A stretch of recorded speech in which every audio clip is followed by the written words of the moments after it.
Sākšu šo raidījumu ar mazu savu noslēpumu atklāšanu. Man ir bail no augstuma. Šī podkāsta tēma – kā pārvarēt savus ierobežojumus. Apziņas espreso studijā esmu es, Edgars. Un es, Inga. Mums katram ir savi ierobežojumi. Citam lielāki, citam mazāki. Mēs katrs gribam atbrīvoties no šiem ierobežojumiem. Šodien mēs runāsim par to, kādi ir ierobežojumi un ko tad ar tiem iesākt.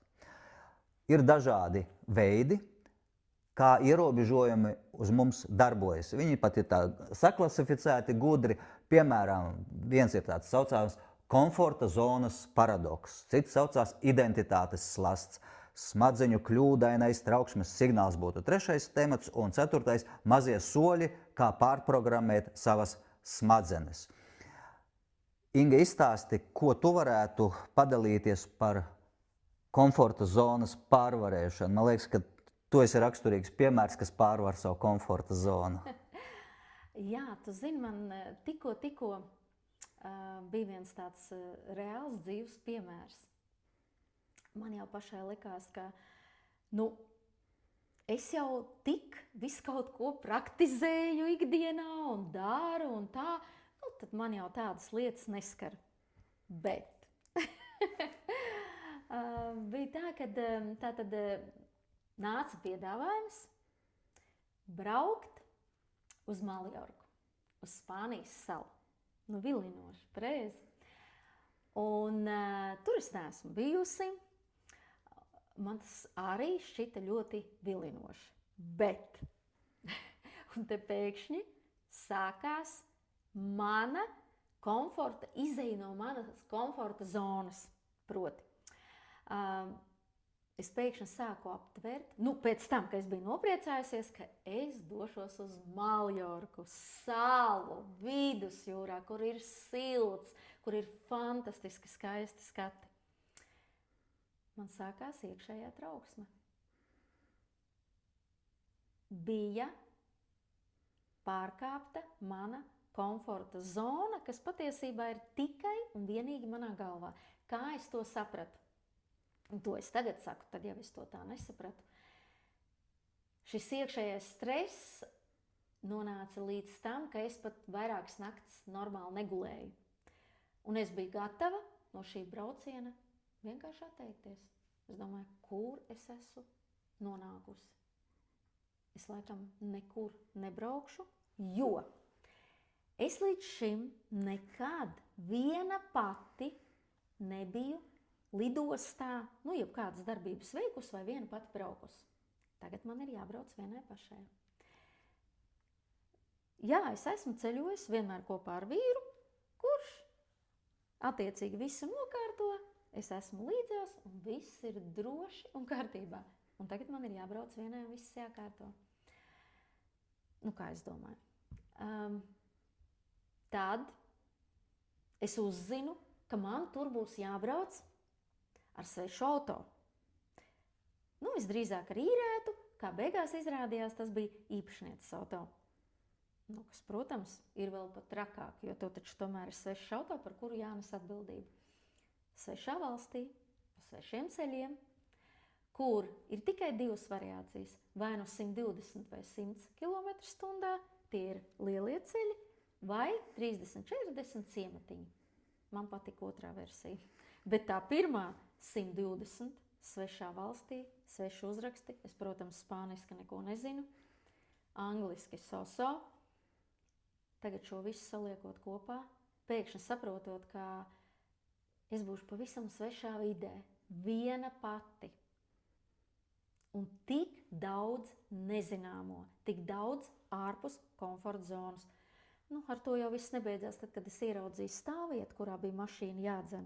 Un tas bija apmēram tā. Un tā. Labi, ka es tajā brīdī vēl to nezināju. Pie savām šīm iekšējām stresiem. Jā, es biju gatava atteikties no tā. Bet paldies Dievam, ka kaut kas iekšēji tomēr nostrādāja. Jā, starp citu, es biju dzirdējusi tādas vispārīgas prognozes šim gadam par iespējām, par pārvarēšanām, kas kuram kā. Un pēkšņi es domāju, bet es varu paņemt sev tādu iekšēju challenge. Un es viņu paņēmu pati sev. Man jau nevienam nekas nav jāpierāda. Un kas bija interesanti, pārējie, kas man bija blakus, visi jau man ticēja. Un teica, Inga, par ko tu vispār runā? Tu kaut ko tur neapgūsi, nezināsi, nevarēsi. Tu redzēsi pāris dienas, un tu jau pati visu tur zināsi, darīsi un varēsi. Jā, vēl jāiepērkas 6 veikalos, jā, kur es pilnīgi neko nezinu. No tā visa kaut kas jāgatavo. Vienādi sakot, daudz un dažādi interesantu jaunu lietu, kas bija ārpus mana komforta. Un tad, kad es pieņēmu iekšējo challenge pati sev, un pēkšņi viss kaut kā izmainījās. Ārēji jau nekas nebija mainījies. Tieši tāpat bija vienai jābrauc. Tieši tāpat bija šie ceļi Spānijas. Izrādās serpentīni arī. Un es visu to varēju izdarīt.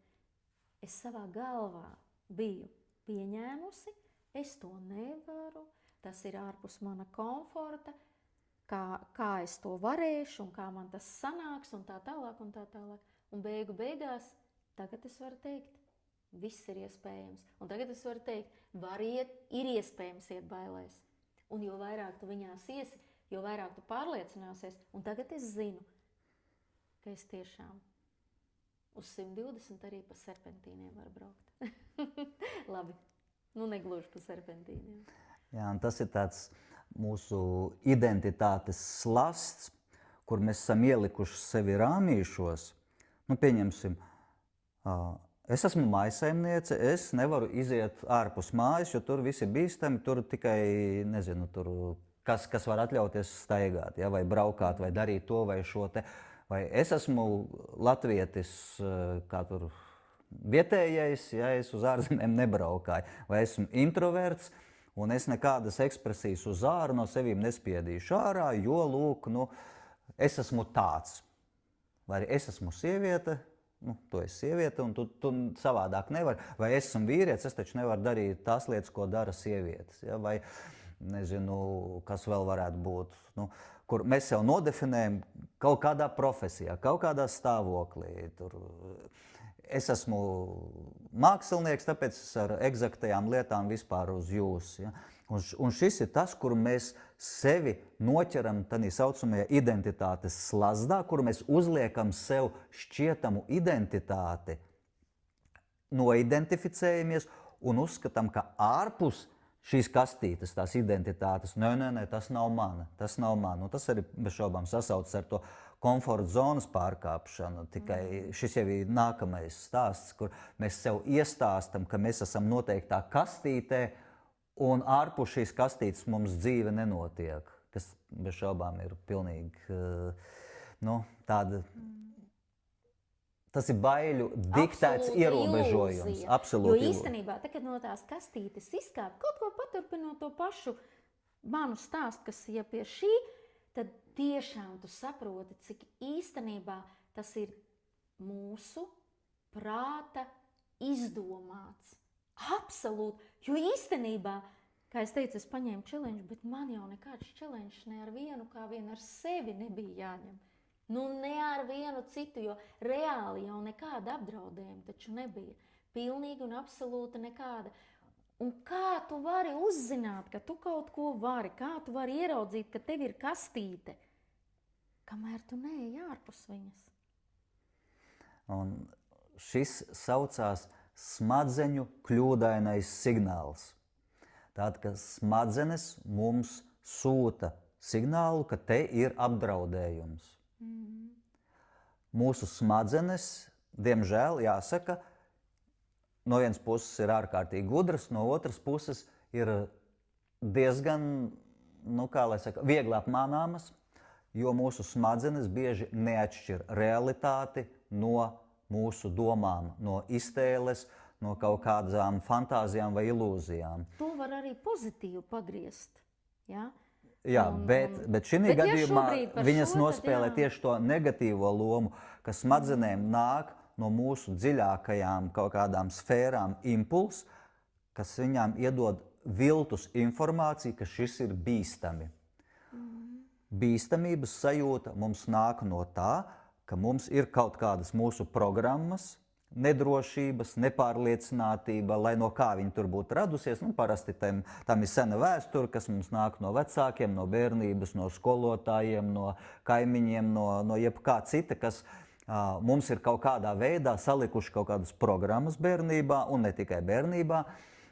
Vēl nāk ģenētiskās programmas, un rezultātā mums ir kaut kāds kokteilis mūsu galvā, mūsu zemapziņā, kurš mums liek rīkoties, justies, paust tādas emocijas, kuras ir noteikušas tās programmas, kas nav mūsu brīva plūsma, kas nav mūsu dziļākā būtība, mūsu unikālā identitāte, bet tās ir mūsu pašu programmas, kuras mums saka, nezinu kāpēc, bet šis ir bīstami. Jā, zemapziņā mums tur tā kā būtu tā atbilde, bet mūsu apziņa jau nekontaktē pa taisno ar zemapziņu, un viņi nevar saprast, kas ir, bet zemapziņa sūta signālu, šis ir bīstami. Tāpēc, ka viņai tur ir izveidojies tā programma ieliktā, un šī programma visbiežākais ir mums tik dziļa, ka mums nav atbilžu jautājumu, kāpēc mums nāk tas impulss, pieņemsim baiļu impulss. Bet mums tas baiļu impulss ir saistīts ar kaut kādiem mūsu izdzīvošanas instinktiem, un impulsam bieži nav nekāda pamata ar to reālo situāciju, kas mums notiek ikdienā. Impulss nāk, šis ir bīstami dzīvībai, un mēs esam paralizēti un neizdaram elementāru sociālu lietu. Piemēram, man ir kolēģis, kuram ir riktīgi bail no publiskām uzstāšanām, no prezentācijām. Un viņš ir tieši tas piemērs, kur viņam zemapziņa sūta signālu, šis ir bīstami, publiska uzstāšanās ir bīstama, un viņš nevar parunāt publikā. Viņam vienkārši aizverās ciet, viņa ierobežojums ir izsaukts tieši ar šādu te falšu, nepamatotu, bet viņam absolūti reālu zemapziņas signālu. Un viņš ar to praktiski neko nevar izdarīt, jo tas signāls ir spēcīgāks par viņa apzināto un emocionālo pasauli, kurš viņam vienkārši liek baidīties. Punkts. Ja? Un viņam nav iespēja. Viņš tikko iziet publikas priekšā, viņš ir paralizēts. Viņam nav sajūta, ka viņš ir drošībā. Šis ir tas viltus trauksmes signāls ķermenim un prātam. Ja? Nākamais solis, ko mēs varam apskatīt, ir tāds, ka mums prāts tomēr ir elastīgs. Un mums ir iespēja prātu trenēt. Mums ir iespēja mūsu zemapziņu arī gan atklāt, gan viņu pavērot, gan viņu pārliecināt, gan izmainīt. Un ja mēs darām soli pa solim, ja mēs dodam mūsu prātam kaut kādas apzinātas programmas, jaunas programmas, mēs varam pakāpeniski atbrīvoties no savām vai nu bailēm, dusmām vai vēl kaut kādām programmām, vēl kaut kādiem mūsu ierobežojumiem. Tas, ko es minēju raidījuma sākumā, man ir bailes no augstuma. Un tad, kad es studēju somatisko coachingu, mums bija iedots izvēles iespējas katram veikt kaut kādu iknedēļas praksi, bet kas bija noteikti jāveic regulāri, un tur bija jāpieraksta, jāatzīmē sajūtas, un es tā kā piesvietu dažādus variantus, ko es varētu darīt, un es ātri vien nonācu pie tā, man ir bailes no augstuma. Es strādāšu ar šo problēmu, ar šo savu ierobežojumu. Jo neteikšu, ka man viņš ikdienā pa zemi staigājot daudz traucē, bet tikko es esmu kaut kur dabas takās, kur jāiet pār kaut kādiem tiltiņiem vēl kaut kādam, vai vēl pasargi Dievs jālido ar gaisa balonu, tad ir ziepes, iestarpināšu. Es atceros, ka man radiņi labu gribēdami uz manu vienu dzimšanas dienu uzdāvināja mums ar tevi biļets lidojumam ar gaisa balonu. Jā, un es ar tādu prieku paziņoju, mīļais, mēs brauksim ar gaisa balonu, skatos, balts nomainās, jā. Jā, par šo dāvanu visi bija priecīgi, izņemot mani. Tas bija šausmīgs challenge man, kur es varu teikt, es pārvarēju, jā, jo es lidoju ar to gaisa balonu, beigās pat arī izbaudīju arī patīkamus mirkļus, bet, jāsaka tā, tas man bija, man liekas, vēl tālāk nekā tev par Maljorkas braucienu no komforta zonas bija jāizskāpj. Absolūti, tad, kad es atceros, kā Edgars gāja to gaisa balonu, tas bija tā, es nespēju nocēt, ka tiešām var būt tik lielas bailes no augstuma. Es nespēju nocēt. Es neko tādu nezināju, jo man bailes nav. Ne jau tā, ka pavisam nav, bet ne tādas. Un mēs jau ejam tā kā uz to balonu, tur jākāp iekšā tajā grozā, un tur ir pietiekami daudz telpas, un visi tur kāp. Un es skatos, Edgars iet, un viņš turās pie malām. Reāli turās pie malām, es domāju, tas tiešām ir iespējams. Un es viņam saku, beidz ākstīties. Es domāju, apmēram cilvēki taču skatās, vai ne? Un Edgars šādi. Un es saprotu, ka viņam tiešām ir bail. Tiešām ir bail. Un tad es sapratu, ka jā, joki maz, bet viņam tiešām ir bail. Jā, un tad, kad es uzņēmos šo somatikas kursa ietvaros šo te praksi sev, es darīju ko? Es katru nedēļu, reizi nedēļā, es devos uz kaut kādiem skatu torņiem, kur cilvēki iet izklaidējumu priekam. Man tā bija prakse. Es kāpu torņos. Latvijā tie torņi, cik viņi ir, kā kurais, bet vidēji ap 30 metriem virs zemes. Un tas bija challenge. Tas bija challenge. Bet tas, ko es darīju, es vienkārši pakāpeniski pieradināju savu prātu. Pirmkārt, es to darīju regulāri, tās prakses. Es neizlaidu sestdienas vai svētdienas, kad es braucu uz viņiem. Otrakārt, es gāju pa līmeņiem. Es uzkāpu uz pirmā līmeņa un vēroju, kā es jūtos. Kā man somatiski reaģē ķermenis, kur man atsaucās. Vai man tur sasprinzinājums parādās tur kājās vai plecos vai nezinu, kaut kur citur ķermenī. Pirmais līmenis viegli. Otrais līmenis arī ir nekas, vēl skatos lejā, visu forši. Un tā es kāpu pamazām pa tiem līmeņiem uz augšu, un vienā līmenī es jau jūtu, man jau tā kā īsti komfortabli vairs nav. Tad es saprotu, bet man jāpārvar, es tā kā pakāpšu vēl nedaudz. Bet parasti man tā diskomforta sajūta jau bija kaut kur pie pirmspēdējiem līmeņiem. Tad, kad priežu galotņu. Jā, tieši līdz priežu galotnēm, tad man sāk parādīties diskomforta sajūta, bet nevis skatoties tālumā, bet tieši skatoties lejā. Un tad es parasti tāda neliela pārvarēšana, ka es uzkāpju uz tās pēdējās platformas, tad man bet tā pārvarēšana man nebija tā kā gaisa balona, kur gandrīz vai izdzīvošanas jautājums. Šis bija tā kā pakāpeniski. Un tad, kad tu jau biji virsotni sasniedzis, tad iestājās pēdējais challenge, kuru tu nebiji paredzējis. Mēs uzkāpjam augšā vienā no torņiem un ejam tagad pie malas skatīties skatus. Un pēkšņi es skatos, Edgars sastingst. Jo tā platforma ir caurumaina tā, ka tu redzi zemi, tur nav nekāda pamata viņai tā kā apakšā. Tas ir metāls. Tur bija metāliskais režģis, kuram brīvi cauri redz visu. Un Edgaram sajūta, acīm redzot, ka nav pamats zem kājām, un pēkšņi viņš sastīkst un uz priekšu neiet. Pēc tam jau gāja. Tāpat kā es braucu pa serpentīnu. Jā, bet tieši tā reize man bija supervērtīga, jo es katreiz veicu analīzi, kas ir tas, kas mani tur ierobežo. Kas ir tas mans ierobežojums, no kurienes viņš rodas, kāpēc man ir šīs te bailes.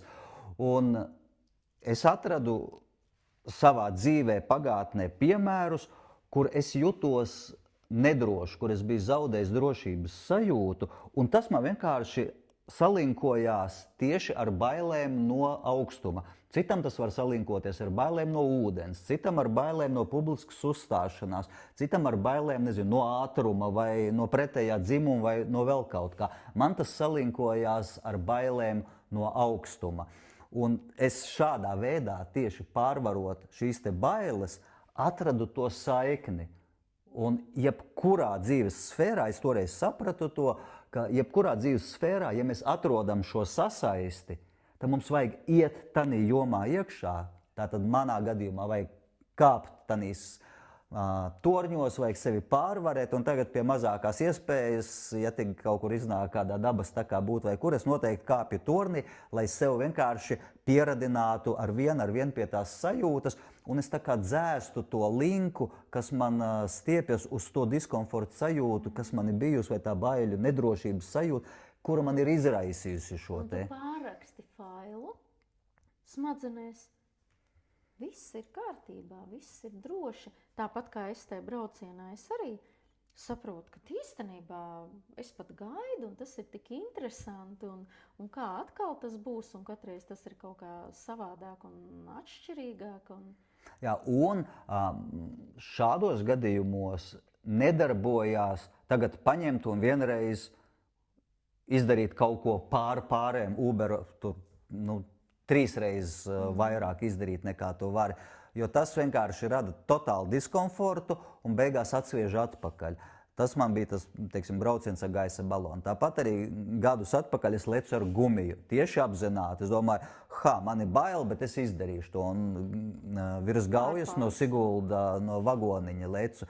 Sākumā mēs tur draugu kompānijā braucot, mēs tur brašu dziedājām un skaļi uzvedāmies, cik mēs esam braši. Un jo tas vagoniņš brauca vairāk virs Gaujas, jo tās koku galotnes ar vien zemāk un zemāk palika, mūsu balss kļuva ar vien klusākas un klusākas. Un tā kā bija jālec no tā vagoniņa ārā, es pieeju pie tās malas un saprotu, es nevaru izlikt. Un tam man kaut kas galvā bija iesēdies, ka kaut kas it kā bija teicis, kas droši vien nav patiesība, bet man galvā tas bija palicis, ka tāpat viss izgrūž ārā, kuri nelec. Un tad es izlecu, bet es no tā leciena neko neatceros. Ja? Tātad man bija no bailēm aizkritis ciet, es tur vispār atjēdzos, tikai tā, ka es jau tur lejā ar to gumiju jau šūpojos virs ūdens, un man tur vilka jau ar tām trosēm uz krastu. Tad es pēc 2 nedēļām izlecu vēlreiz, tad nebija tik traki, bet vienalga tas man bija 3 reizes pa stipru. Ja? Tātad šīs lietas vajag darīt pakāpeniski. Tas efekts būs daudz lielāks. Viņš ir garāks, bet viņš tev ļauj pakāpeniski iziet no šīs te, diskomforta zonas vai paplašināt to komforta zonu un pakāpeniski tikt cauri tām lietām, ar kurām tu ikdienā vienkārši netiec.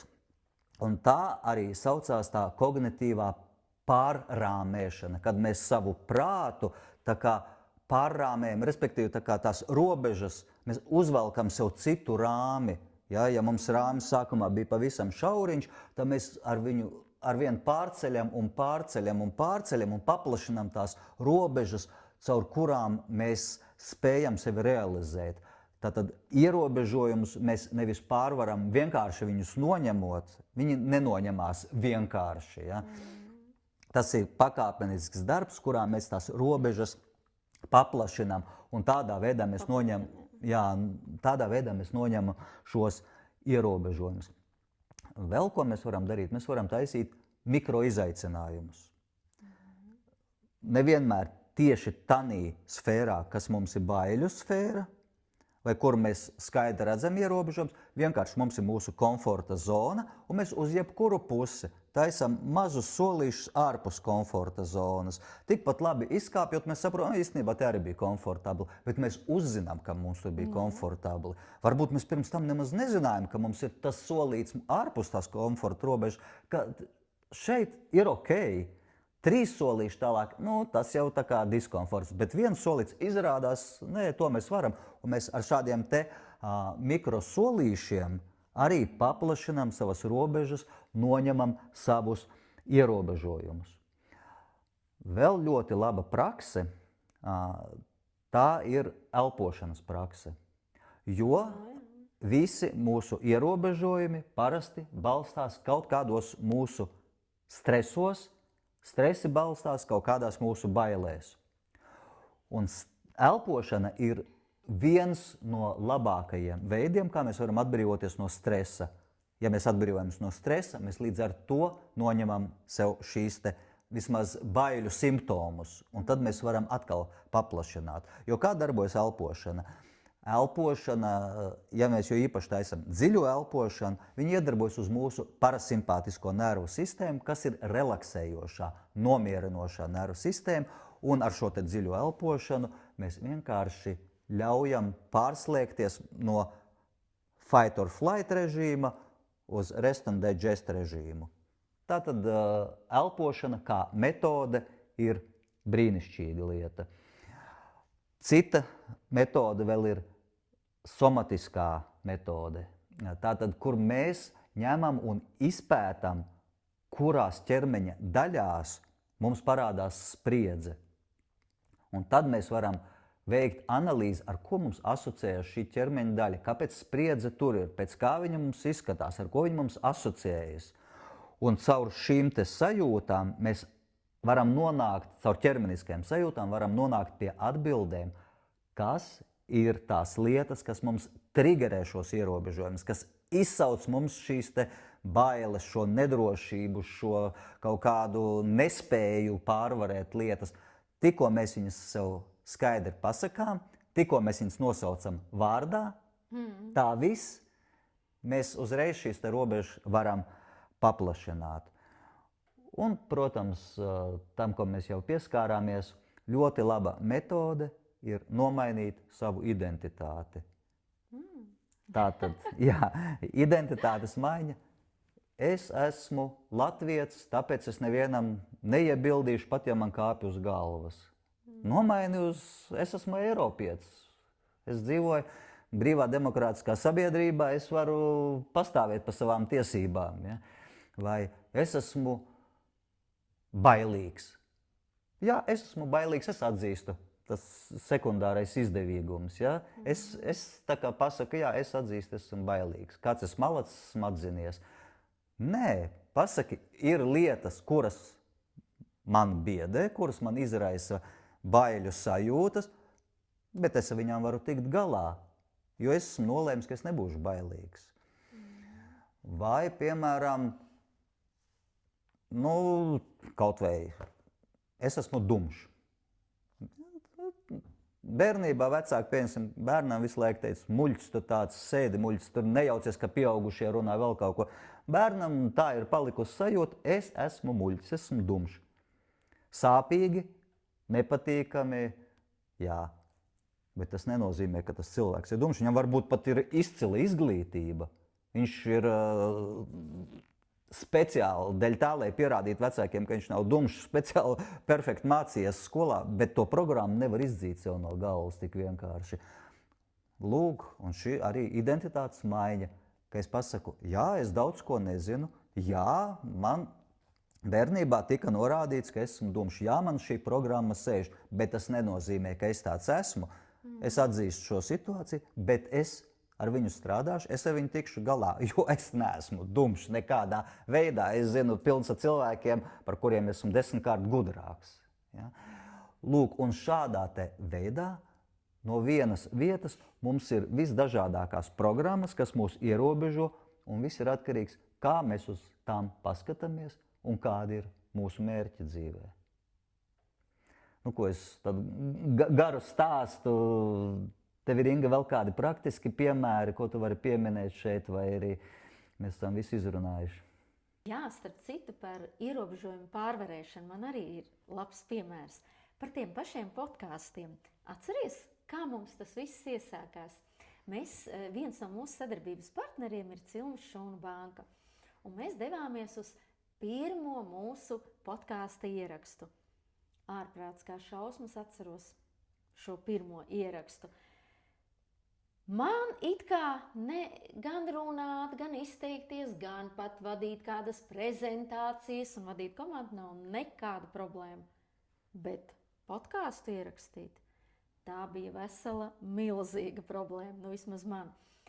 Un, sāk filmēt, man uzdod jautājumu, un es pēkšņi saprotu, ka es nevaru uz viņu atbildēt, jo man smadzenes tajā brīdī pilnībā atslēdzās. Es esmu pilnīgi paralizēta un nevaru parunāt. Un otra puse kameras ir teksts, tu nesatraucies. Tas ir normāli. Man ir piemērs, kur viens liels, spēcīgs vīrietis, biznesmenis, kā ieslēdz kameru, tā ir paralizēts. Viss būs labi. Jūs domājat, ka man tas palīdzēja? Nu, nekādi. Tas taču ir viņš, bet man ir manas problēmas. Un es tiešām tajā brīdī pilnīgi atslēdzu smadzenes, tajā brīdī tu esi paralizēts, un tajā brīdī nav iespējams pilnīgi neko šai ziņā izdarīt. Un ko? Soli pa solītim. Pirmajā podkāstā ar Dievu uz pusēm, bet kaut kā uz podkāstu otro pusi jau arī sevi tā kā nedaudz pārvarēju. Tad, kad bija podkāsts beidzies, man likās, ka nekas laimīgāks pasaulē nevar būt. Otro podkāstu jau ļoti, pat tā mierīgi ierakstījām, un trešajā jau es pavisam brīvi un mierīgi runāju. Šobrīd mēs pat ierakstot varam vairākas reizes pārrakstīt. Tas der, tas neder, un tā nav nekāda problēma. Pie visa pierod. Ja runā par šķēršļu pārvarēšanu. Kopsavilkot šo visu, jā, mums katram ir kaut kādi savi ierobežojumi, un mēs katrs varam šos ierobežojumus arī pārvarēt un padarīt savu dzīvi vieglāku un laimīgāku. Mums tikai ir jāidentificē savs šķērslis, jāpaskatās viņam acīs, jāsaprot, vai šīs bailes, šie ierobežojumi ir reāli vai imagināri, iedomāti. Jāiet ir bailēs, jākāp ārā no komforta zonas. Tas jādara ir prātīgi, nepārspīlējot, un viss būs pilnīgā kārtībā. Vajag tikai darboties.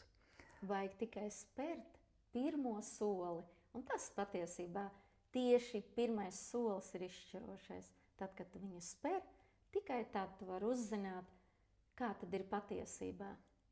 Vai tādi šķēršļi vispār eksistē? Jā. Ok, paldies. Šodien ar to mēs noslēdzam. Uz tikšanos turpmākajos podkastos. Līdz nākamajai reizei. Atā! Atā.